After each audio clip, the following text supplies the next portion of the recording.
This is the TJ Hoisington Podcast. Unleash your greatness within. First of all, let me say, welcome to the Unleash Your Greatness Within podcast. And listen, I just have a quick story that I want to share with you because we're at a time now where demanding the best from yourself, if yesterday wasn't a good time to do it, today is. The only way you're going to determine your own destiny is if you are willing to put more weight on your lifting or to grow your muscles, right? You can't continually lift 5 pounds and expect your muscle to grow. You've got to lift 10 pounds and 15 pounds. And that's the same with life. Listen, I'm all about effort, but I'm also about working smart. So let me just share with you about Sylvester Stallone.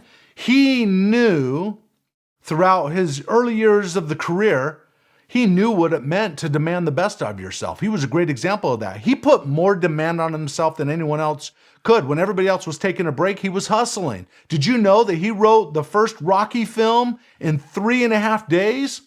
You know that? He got inspired by watching a Chuck Wepner fight, and then boom, within 3 days he couldn't sleep.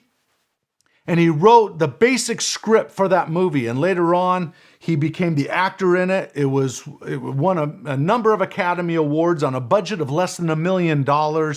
Originally, he wasn't going to be the actor in it. Someone else was, but he convinced the studio to use him at a discounted rate. And the rest is history. But one thing I discovered about him and other high achievers is that they know how to put demand on themselves. I remember reading the book, Tim Ferriss's book. I kept thinking, even Tim Ferriss is a hard worker. He's working more than a 4-hour work week.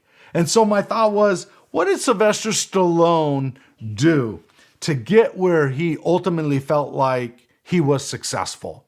And we all have an internal standard, a barometer that determines where we need to be until we feel successful. But I got a quick story to share with you, and this is Sylvester Stallone's. When he was filming the third installment of Rambo in Afghanistan, he said he put so much demand on himself. This is what he said, and I got this out of his only book that he's ever authored called Sly Moves. He says, during that time, the workout routines were usually what we call supersets and split sets with 15 to 20 sets of exercise targeting every part of the body. I literally, he said, lived in the gym. Then I would come home at night and before bed, I would do 200 sit-ups, 250 push-ups, wow, 100 chin-ups. Referring to Rambo 3, he said, we would wake up at 5:30 in the morning and sometimes it would be 95 degrees outside. He said, I ate chicken and green vegetables 7 days a week, twice a day. And then he says, I'm proud to say by the end of the shoot, I had nearly grown an attractive layer of feathers. For many years, I was incredibly competitive with myself. What does he mean by feathers? Yeah, the ripples of muscle in his back, in his abs, and so forth. He became so lean and so ripped. And he talks about how he put so much of a demand on himself. And I remember a cool little thing he said as I was watching the bonus features on one of the videos of one of the movies that he did. I remember he was telling the story about after when they were promoting Rambo 3, he was driving down Santa Monica Boulevard and he looked up and there was a billboard and it was a picture of him with his back toward the cars or toward the streets. So you looked up and you could see Rambo or Sylvester Stallone standing there with his knife in his hand down by his side, and you could see all the ripples in his back. And guess what that billboard said? Rambo's back for Rambo 3. And he said at that time, that was the first time he realized he had really, truly made it in Hollywood. Now, that's being competitive with yourself because he had had many successful films before that. So his standard was really high. But I can't help but think about Michael Jordan as another one.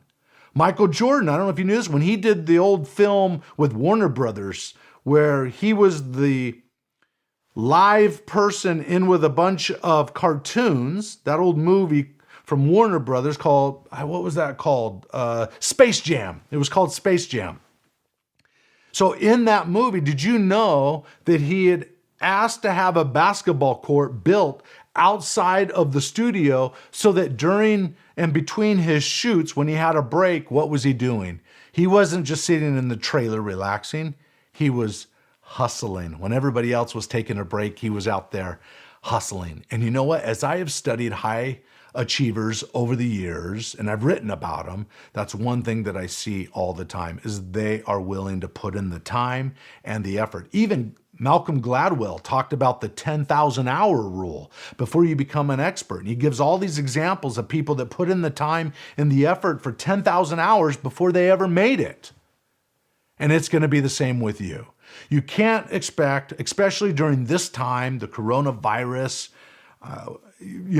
you cannot expect to watch 6, 7, 8 hours of television or screen time on your iPads and on your tablets and devices a day and expect that you're going to be in a position to thrive a few months from now.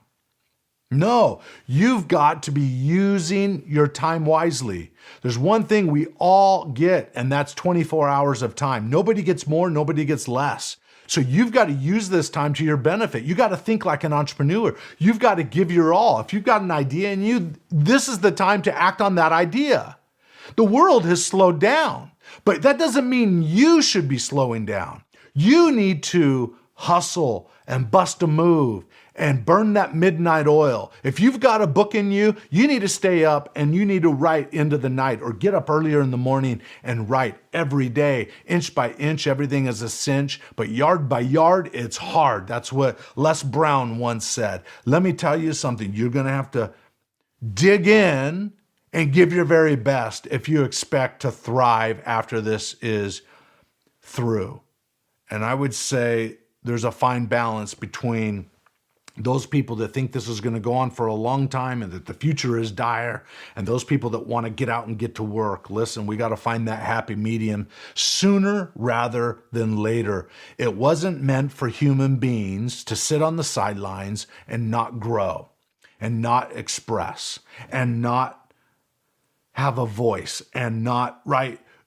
Human beings are built to grow. You ask a tree, how tall will a tree grow? A tree will grow as tall as it will grow. It'll just keep growing, right? Human beings, we tend to put limitations on ourselves. Most limitations, by the way, are mental and self-imposed. And I ask you, what limitations have you put on yourself? Where are you relaxing where you shouldn't be relaxing? Where should you be burning the midnight oil? Where should you take that idea you had 16 years ago and put it to work today?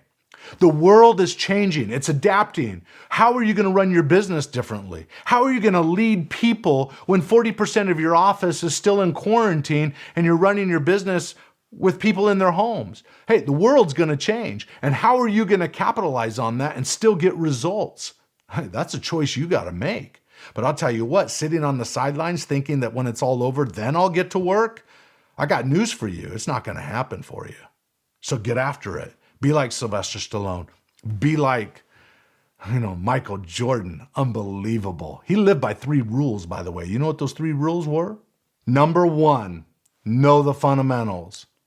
Number 2, never take shortcuts. By the way, Wendy's restaurant, you want to know what the belief was, why they have square hamburgers? Did you ever read that in the biography? Square hamburgers.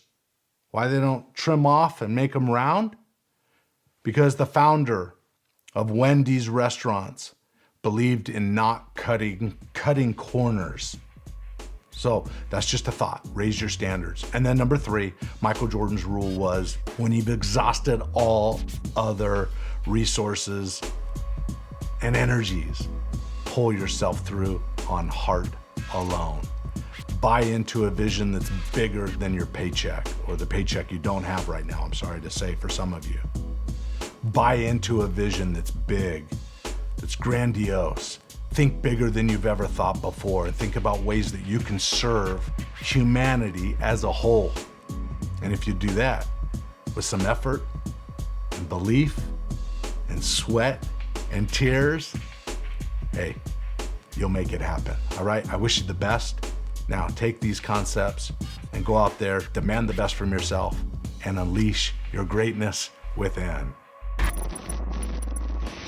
Podcast listeners, thanks for listening. You've taken time out of your schedule, and I really appreciate it.